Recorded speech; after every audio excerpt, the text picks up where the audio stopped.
Slava Ukraini. Soy Anita Morgun desde el corazón de Ucrania. En esta emisión veremos: Turquía como mediador. Erdogan ofrece una plataforma para las negociaciones entre Ucrania y Rusia. Nueva amenaza aérea. Rusia equipa drones Shahed con misiles para atacar la aviación ucraniana. Precedente histórico para la inteligencia. Estados Unidos obtiene acceso al arsenal ruso en Venezuela. No olvides suscribirte y compartir este video. Encuéntranos en Facebook y YouTube como UATV Español. Turquía puede convertirse en una plataforma para las negociaciones de paz entre Ucrania y la Federación Rusa. El presidente Erdogan ha expresado tal disposición. Bloomberg escribe que Turquía mantiene relaciones equilibradas tanto con Rusia como con los aliados de la OTAN. El presidente Recep Erdogan se negó a imponer sanciones contra Moscú, al tiempo que limitó su capacidad para enviar buques de guerra al Mar Negro a través del Bósforo y envió armas a Kiev. Además, Turquía está dispuesta a ayudar en el control del cumplimiento del alto el fuego entre las partes. La adhesión de Ucrania a la Unión Europea puede servir como una garantía de seguridad para el país. Así lo afirmó la portavoz principal de la Comisión Europea, Paola Pigno, durante una rueda de prensa en Bruselas, al comentar la reunión de los líderes de la coalición de los voluntarios. En París, según sus palabras, esta será una continuación de las consultas a nivel de asesores de seguridad nacional que tuvieron lugar el 3 de enero en Kiev. Pigno también destacó el progreso de las negociaciones y anunció la participación de la presidenta de la Comisión Europea, Ursula von der Leyen, en el encuentro de París. Sin predecir el resultado ni el curso de la discusión de mañana a nivel de líderes, podemos informar lo que no es un secreto. Siempre hemos presentado esto en el marco del tema de las garantías de seguridad. Por ejemplo, hay una garantía de seguridad muy clara: la perspectiva de la adhesión de Ucrania a la Unión Europea. Esto es parte de lo que la Unión Europea, por su parte, puede ofrecer, independientemente de lo que pueda ofrecer la coalición de los voluntarios. Pero como ya se ha dicho, se trata de los detalles y de quién aporta qué contribución. Esperemos a la reunión de mañana para obtener información más detallada, tanto sobre esta cuestión como sobre las garantías de seguridad en general. La Unión Europea reforzará la protección de su infraestructura en el Mar Báltico e intensificará las medidas para contrarrestar la flota en la sombra de Rusia, escribió la jefa de la diplomacia europea, Kaja Kallas, en la red social X. Recordó que el país agresor utiliza barcos bajo banderas de terceros países para provocaciones en el territorio de la Unión Europea y en aguas neutrales. Desde el inicio de la guerra de Rusia contra Ucrania, se observa una clara tendencia hacia la interrupción del funcionamiento normal en el Mar Báltico. La infraestructura crítica de Europa sigue estando bajo un alto riesgo de sabotaje. La Unión Europea continuará fortaleciendo su infraestructura crítica, incluso mediante la inversión en nuevos cables, el refuerzo de la vigilancia y la garantía de mayores capacidades de reparación. Kaja Kallas, alta representante de la Unión Europea para Relaciones Exteriores y Política de Seguridad, en la red social X. Putin está en una trampa estratégica. Cualquier elección es arriesgada. Según escribe The Times, el dictador ruso se enfrenta en 2026 a una elección: continuar la guerra contra Ucrania o intentar negociar una paz, cuyo resultado es imprevisible. La publicación señala que incluso el mensaje del Año Nuevo del Putin fue moderado y sin grandes promesas. En el Kremlin no creen demasiado en el éxito de las negociaciones. El proceso podría llegar a un callejón sin salida y nuevos intentos solo serían posibles en primavera. El problema del suministro del ejército sigue siendo agudo. Hay menos voluntarios, la economía se debilita y el reclutamiento masivo genera riesgos políticos. El presidente de los Estados Unidos, Donald Trump, declaró que no cree que Ucrania haya atacado la residencia de Putin en la región de Novgorod. De hecho, el líder estadounidense dio a entender que el dictador del Kremlin le mintió durante su diálogo. Trump informó a los periodistas a bordo de su avión que creyó en las afirmaciones de la parte rusa porque en aquel momento no disponía de datos confirmados. Sin embargo, tras verificar la información, los Estados Unidos llegaron a la conclusión de que el ataque a la residencia de Putin no ocurrió. No creo que ese ataque se haya llevado a cabo. De hecho, algo sucedió cerca, pero no tuvo nada que ver con él personalmente. Putin dijo que su casa fue atacada. Ahora que hemos podido verificarlo, no creemos que eso haya sucedido. La exportación del petróleo venezolano está prácticamente paralizada desde hace varios días. Esto es el resultado de una operación especial de los Estados Unidos en Caracas, donde el 3 de enero el presidente del país, Nicolás Maduro, y su esposa Cilia Flores fueron capturados y trasladados a los Estados Unidos. Preliminarmente, las instalaciones de extracción del petróleo no sufrieron daños por los bombardeos que se llevaron a cabo contra el puerto y objetivos militares en Caracas. Según los analistas, si los Estados Unidos logran su objetivo y la situación en Venezuela se estabiliza, en un periodo de 3 a 4 años, el volumen de producción del petróleo podría aumentar de 3 a 4 millones de barriles diarios y sustituir el 50% del petróleo ruso.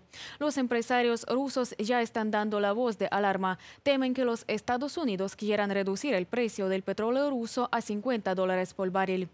Trump también informó que el Congreso de los Estados Unidos considerará próximamente un proyecto de ley del senador republicano Lindsey Graham. Este otorgará a la Casa Blanca la posibilidad de imponer aranceles a los países compradores del petróleo ruso.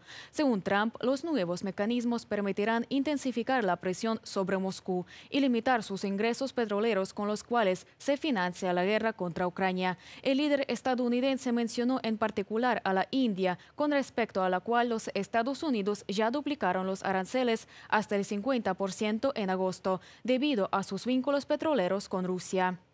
Las fuerzas de defensa de Ucrania eliminaron a 940 militares rusos más en el último día, así lo informa el Estado Mayor de las Fuerzas Armadas de Ucrania.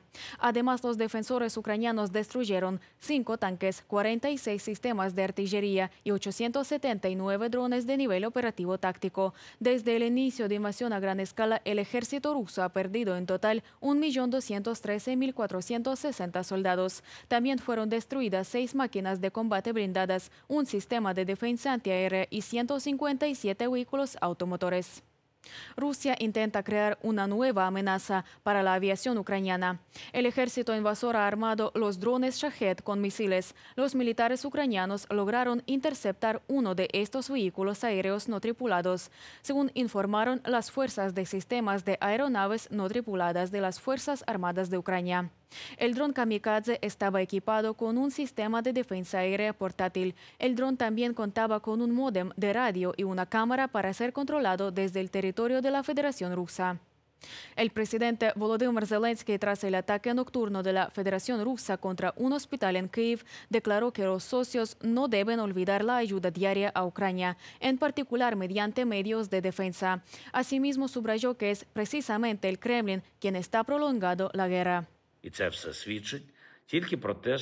Todo esto solo indica que Rusia no toma en serio el trabajo diplomático que los países civilizados intentan llevar a cabo con ella. El Kremlin prolonga la guerra e intenta causar el mayor daño posible a Ucrania. Su estrategia permanece inalterada. Nuestra estrategia, la estrategia de proteger la vida, se fortalecerá y ya lo estamos haciendo.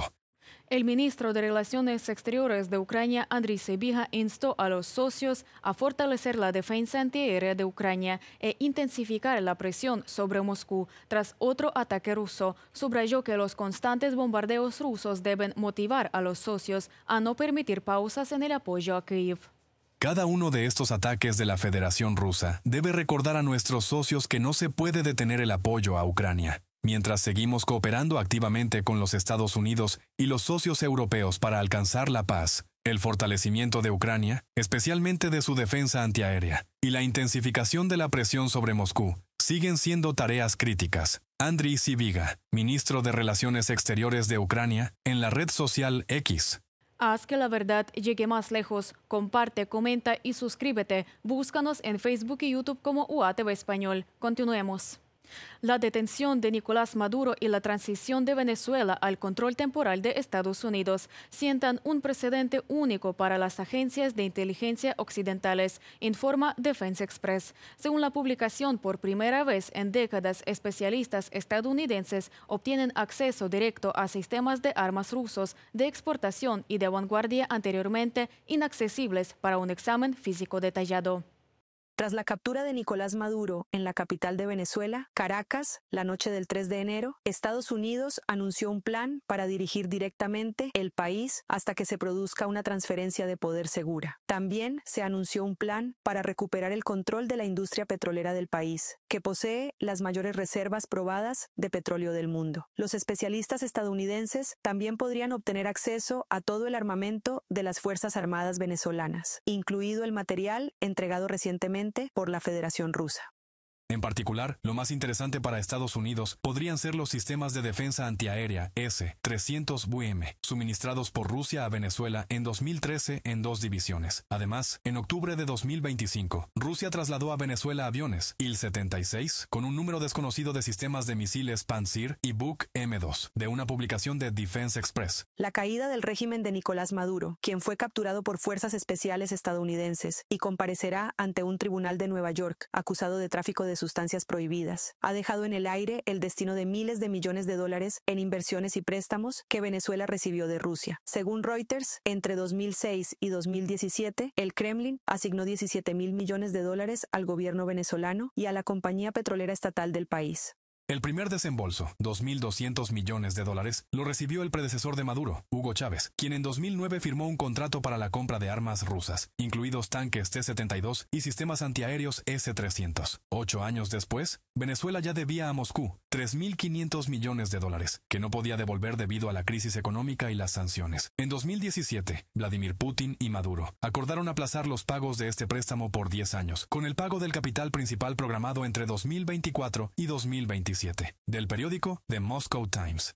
Según Reuters, Moscú utilizó su posición como prestamista de última instancia para Venezuela con el fin de obtener un mayor control sobre las reservas de petróleo más grandes del mundo. De este modo, Venezuela servía como base para los rusos. Por ello, la operación de Estados Unidos en Venezuela supuso un duro golpe para el Kremlin y limitó significativamente las esferas de influencia de la Federación Rusa. A pesar de esto, según palabras del propio Nicolás Maduro, a finales de diciembre de 2025, Putin todavía prometía brindar apoyo a Venezuela. Tuve una larga conversación con nuestro hermano mayor, Putin, quien me pidió que transmitiera un mensaje al pueblo de Venezuela. Entre otras cosas, hablamos extensamente y me dijo: quiero expresar mi admiración por el ejemplo de valentía mostrado por el pueblo de Venezuela en las circunstancias que han tenido que enfrentar, y quiero que sepan que cuentan con nuestro apoyo inquebrantable.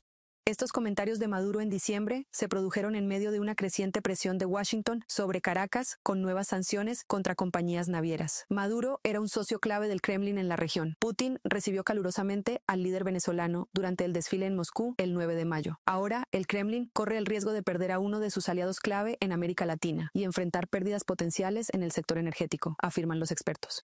La eliminación de Maduro es, sin duda, un golpe para Putin. Esto demuestra que los sistemas de defensa antiaérea rusos, instalados alrededor de Caracas, y los acuerdos de asociación estratégica recientemente firmados entre Rusia y Venezuela, no sirven de nada contra el poder estadounidense. Peter Raff, director del Centro para Europa y Eurasia del Instituto Hudson, en una entrevista con Le Monde.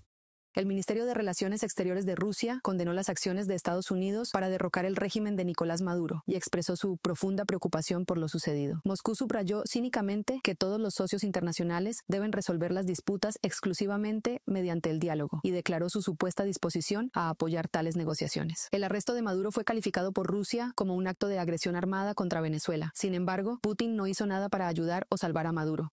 Tras el derrocamiento o la huida de al-Assad hace exactamente un año, todos los llamados aliados de Putin empezaron a pensar muy seriamente que Rusia no tiene intención de salvar a nadie. No tiene ni el deseo ni las fuerzas para ello. Lo mismo ocurrió con Maduro. No creo que no fuera advertido. Allí hay representantes de los servicios de inteligencia rusos, cubanos y chinos. Sin embargo, nadie encendió la alarma. Por eso, aquellos en África que están orientados hacia Rusia también deberían reflexionar, porque Putin definitivamente no intervendrá allí. Irán tampoco confía en Rusia, eso es bien sabido. Hay críticas públicas oficiales.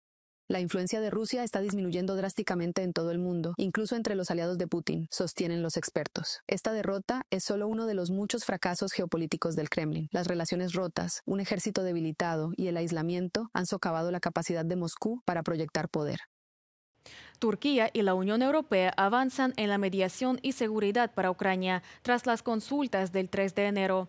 Al mismo tiempo, la caída de Maduro en Venezuela permitiría sustituir el 50% del crudo ruso en 3 o 4 años, reduciendo el precio a $50. Trump busca acelerar este proceso mediante aranceles para desfinanciar la maquinaria de guerra del Kremlin.